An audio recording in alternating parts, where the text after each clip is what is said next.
네, 반갑습니다. AP투자연구소입니다. 4월 3일 오늘의 마감 증시 같이 한번 살펴보도록 하겠습니다. 양대 증시 보합권 중심의 상반된 흐름을 보이며 마감된 하루였습니다.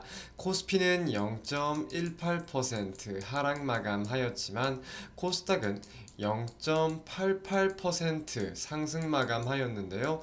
오늘 실상 국내 증시, 전일 미국 증시의 흐름을 보고 긍정적으로 좀 기대감을 갖고 오전장을 보신 분들이 많겠지만 실상 국내 증시를 포함한 아시아 증시의 흐름 그렇게 긍정적인 흐름만을 보이지는 않았다고 인지를 해야 될 것 같아요.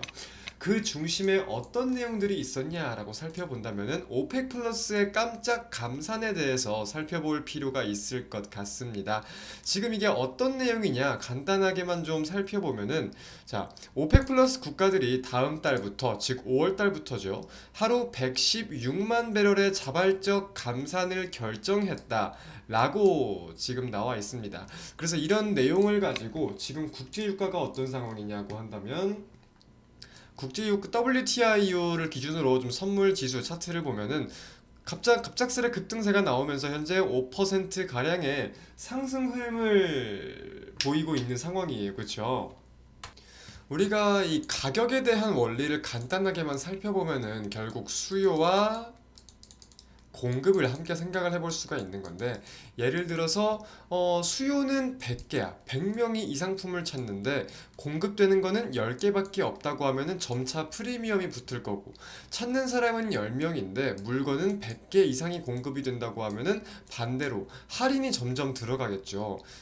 더 쉽게 예를 들어서 이제 유통기한 얼마 안 남은 제품들을 싸게 판다거나 뭐 그런 요인들 살펴볼 수 있을 것 같습니다. 근데 결국 석유를 생산량을 줄인다는 거잖아요. 감산한다는 거다고 하다 보니까 거기에 대해서 국제 유가가 상승하는 요인을 살펴볼 필요가 있는 건데 자, 국제 유가 결국 이 석유에 대한 내용을 살펴보면은 전반적인 우리가 알고 있는 전반적인 산업군들의 대부분의 기초 자재로 쓰입니다. 그러니까 대부분의 산업군들의 기초적인 그리고 필수적인 에너지로 쓰인다는 점이에요. 그래서 그런 부분들에 대해서 국제 유가가 상승을 하면은 전반적으로 고정적인 비용이 더욱 올라가는 거에 대해서 당연히 우리가 생필품을 포함한 전반적인 물가가 상승할 수 있는 우려감도 함께 생각을 해봐야 되는 건데 자, 지금 연준 패드가 FOMC를 통해서 금리 인상을 계속하는 이유가 뭐예요? 결국은 인플레이션 즉 물가를 잡기 위해서 이렇게 매파적으로 금리 인상을 하고 있는 거잖아요. 그래서 그런 부분들에 대해 살펴보면은 사실 최근까지는 다음 FOMC 즉 5월 FOMC에서 동결 가능성도 어느 정도 꽤나 있었거든요. 그래서 지금 5월 FOMC 전망을 우리가 좀 이렇게 함께 살펴본다고 하면은 지금 미국의 기준금리가 5.00%포인트잖아요.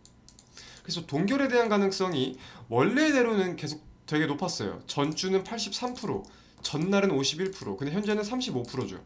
근데 한 차례 인상에 대한 가능성은 전주에 16.8%였던 게 지금 64.7%까지 빠르게 올라오고 있는 상황인 거잖아요. 오늘 이게 지금 4시 40분 한국 시간 기준 4시 40분 기준으로 그죠?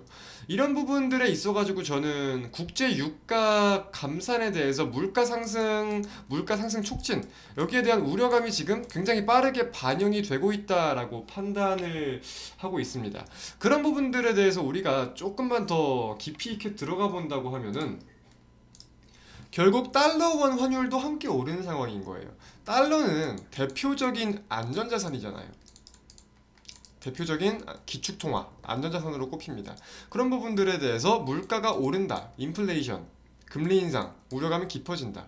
그러면은 다시금 위험자산보다 안전자산, 화폐 자체에 수요가 몰린다. 근데 그게 전반적으로 달러다. 그래서 오늘 달러 원 환율이 급등을 하면서 1320원 부근에서 계속 등락을 보이는 시세를 보이는 모습들이 보였었는데 그런 부분들에 대해서 외국인이 선물 1조 가량 그리고 코스피에서 1,500억 가량 매도한 모습까지도 함께 좀 연동성이 있는 내용인 거라고 좀 인지를 할 수 있는 부분이 아닐까라고 판단을 하고 있습니다.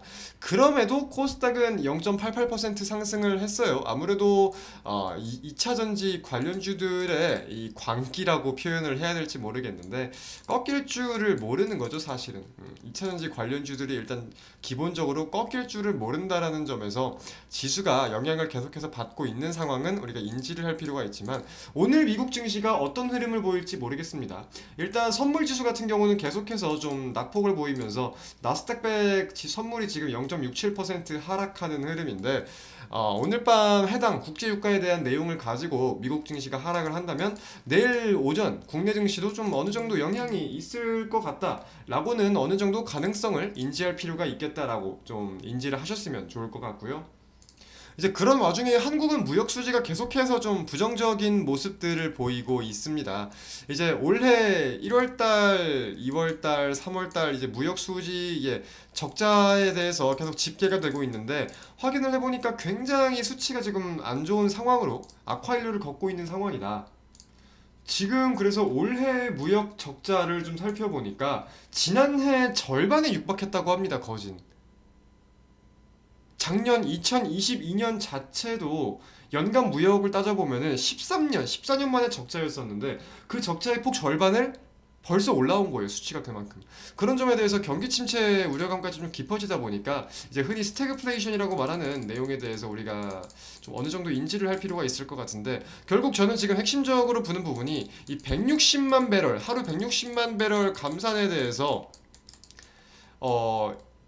수치가 다 다르잖아요. 이게 20만 배럴을 감산한 것과 1000만 배럴을 감산한 것과 시장이 받아들이는 게 다를 거잖아요. 그런 부분들에 대해서 160만 배럴이 과연 시장에서는 어떻게 작용을 할 것인가. 좀 최근까지는 아무래도 물가 안정에 대한 기대감이 깊어지고 있었다 보니까 그런 부분들 시장이 예민하게 반응을 할지 우리가 좀 주의 깊게 체크할 필요가 있겠고요.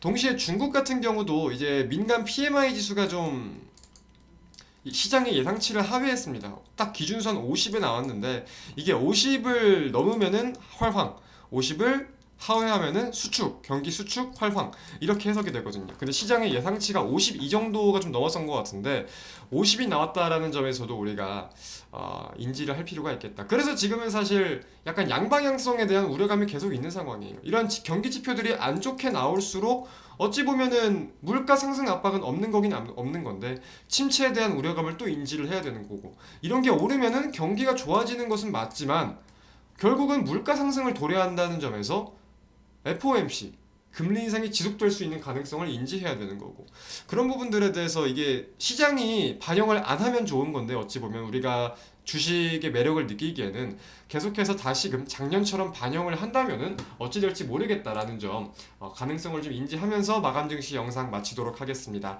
오늘 하루도 모두 고생 많으셨습니다. 감사합니다.